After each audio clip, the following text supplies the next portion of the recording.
आज मैं आपको बच्चों का फेवरेट डोरा पैनकेक बताने वाली हूँ, वो भी सिर्फ एक पैकेट ओरियो बिस्किट से। इसमें ना तो हम अंडे का इस्तेमाल करेंगे और ना ही मैदे का। खाने में ऐसा लगेगा जैसे कि आप क्रीमी चॉकलेट केक खा रहे हो। तो चलिए बनाना शुरू करते हैं। हेलो दोस्तों, मैं रश्मि और आपका स्वागत है रे किचन में। और अगर आपने मेरे चैनल को अब तक सब्सक्राइब नहीं किया है तो सब्सक्राइब करें और बेल आइकन को प्रेस करना ना भूलें। यहाँ पे मैंने ओरियो बिस्किट का एक पैकेट लिया है।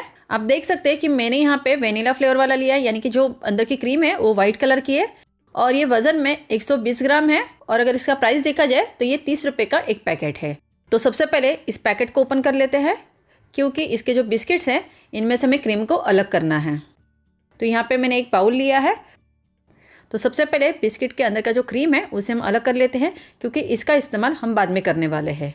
मैं यहाँ पे ओरियो बिस्किट से इसे बना रही हूँ। इस रेसिपी को बॉर्नविटा बिस्किट से भी बना सकते हैं, क्योंकि उसका फ्लेवर भी चॉकलेटी होता है। आप चाहो तो कोई भी जो क्रीम वाले बिस्किट्स आते हैं उनका आप इस्तेमाल कर सकते हैं, बट वो जो बिस्किट है वो सॉल्टेड ना हो। ऐसे तो ये छोटे पैकेट में भी आता है और एक बड़े पैकेट में भी आता है।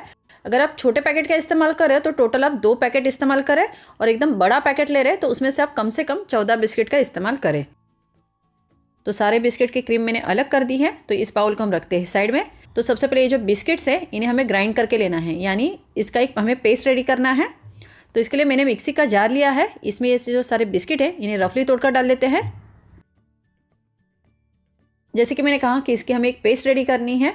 तो इसके लिए मैंने यहाँ पे आधा कप दूध लिया है। दूध जो है हम एक साथ पूरा नहीं डालेंगे, पहले हम पाव कप हम इसमें दूध डालेंगे और बचा हुआ दूध हम बचा के रखेंगे। अगर लगेगा तो ही हम इसमें डालेंगे। तो चलिए अब इसे ग्राइंड कर लेते हैं।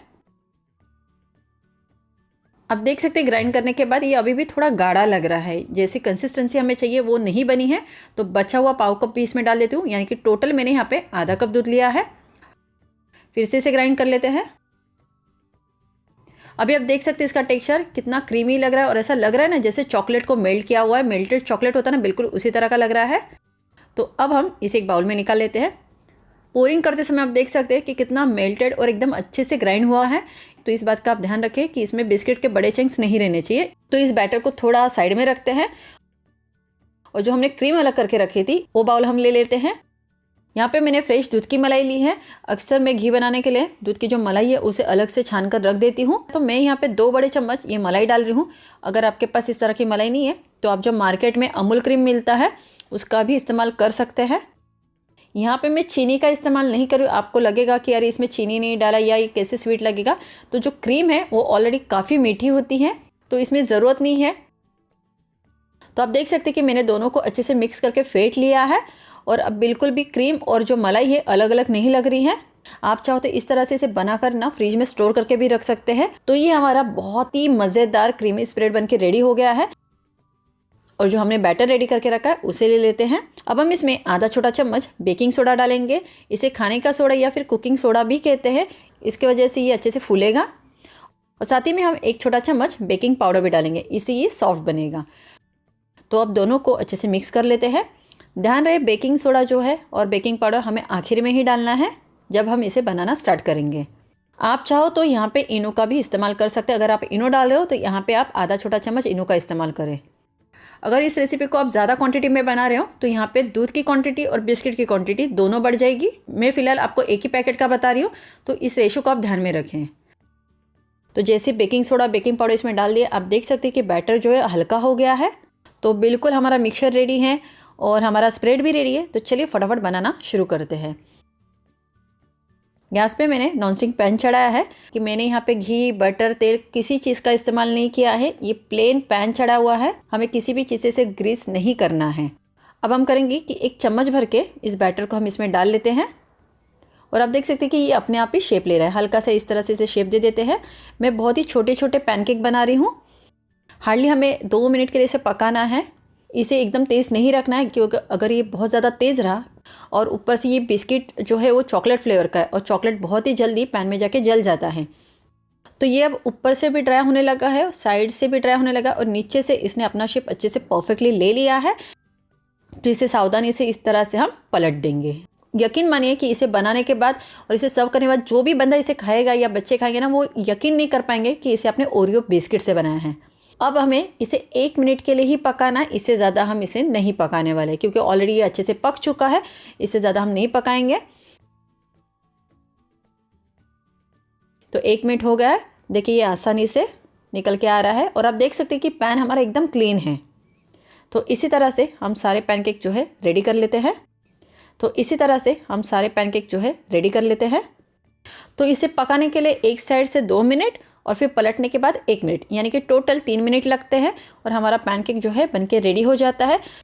एक पैकेट बिस्किट में टोटल 8 पैनकेक आराम से बन जाते हैं। और आपके फैमिली मेम्बर कितने, उस हिसाब से आप इसकी जो क्वांटिटी, जैसे कि मैंने आपको पहले कहा है कि आप चाहो तो यहाँ पे जो बिस्किट की क्वांटिटी उस हिसाब से बढ़ा भी सकते हैं। यहाँ पे हमारे पैनकेक जो है बिल्कुल बन के रेडी हैं। आप देख सकते हैं कि दोनों तरफ से परफेक्टली कुक हो गए।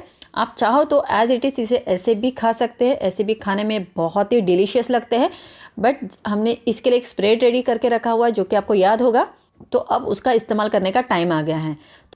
तो अब हम करेंगे कि एक पैनकेक लेंगे और जो अंदर की सतह है उस साइड पे इसे हम इस तरह से लगा देंगे। बहुत मोटी लेयर नहीं लगानी है, पतली सी लेयर हम इस पे लगाएंगे, इसे अच्छे से स्प्रेड करेंगे। इसके वजह से ना इसका जो टेस्ट है ना वो दोगुना हो जाएगा, मतलब इसका लेवल ही बढ़ जाएगा। नॉर्मली आपने डोरा केक देखे होंगे, उसी तरह का ये केक है। ये डोरा केक ही है बट इसे हमने ओरियो बिस्किट से बनाया है और आपने देखा कि बिना मेहनत के, बिना झंझट के बहुत ही आसानी से बन गया है। दूसरी जो पैनकेक है उसे लेंगे और इस तरह से इसे उसके ऊपर रख देंगे और हल्का सा प्रेस कर देंगे। ओरियो बिस्किट का डोरा केक बनके रेडी है। चलिए अब हम हमारी दूसरी रेसिपी बनाना शुरू करते हैं। नॉर्मली केला ही ऐसा एक फ्रूट है जो पूरे साल हमें आसानी से मिलता है। इस रेसिपी के लिए केले जो है एकदम कच्चे भी नहीं लेने हैं और बहुत ज़्यादा पके हुए भी नहीं लेने हैं। बस इस बात का ध्यान रहे कि केले जो है वो मीठे रहे। तो केले को जो है मैंने ऑलरेडी अच्छे से वाइप करके लिया है। इसका जो छिलका है इसे मैंने एकदम अच्छे से साफ़ करके लिया है। ये मैंने इसलिए किया है क्योंकि छिलके से भी बहुत ही बढ़िया रेसिपी बनती है, जो कि मैं इस वीडियो के एंड में आपके साथ शेयर करूँगी।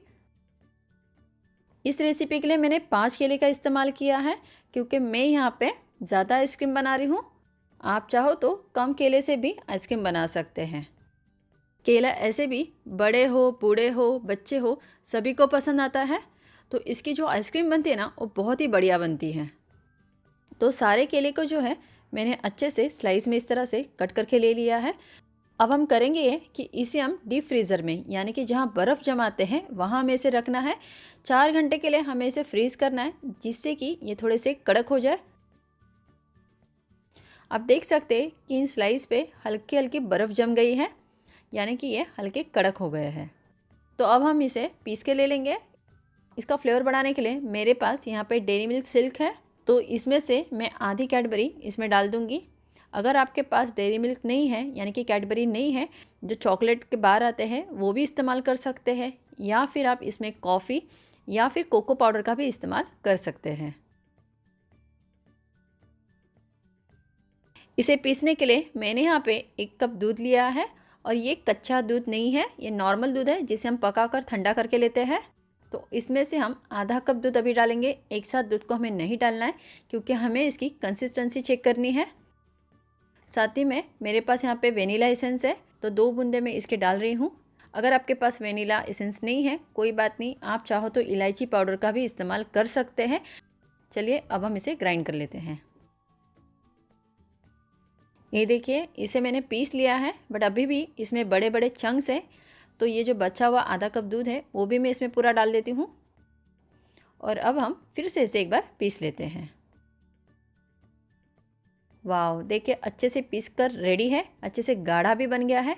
इसे पीसने के लिए पूरा मैंने यहाँ पे 1 कप दूध का इस्तेमाल किया है। तो ये हमारा मिक्सचर बनकर बिल्कुल रेडी है। तो चलिए अब हम इसे आइसक्रीम मोल्ड में फिल कर लेते हैं। बहुत ही गाढ़ा और बहुत ही टेस्टी बना हुआ है। ऐसे ही मैंने इसे थोड़ा सा टेस्ट करके देखा है, बहुत ही बढ़िया लग रहा है। कैडबरी डालने की वजह से इसका जो फ्लेवर है ना और भी बढ़ गया है।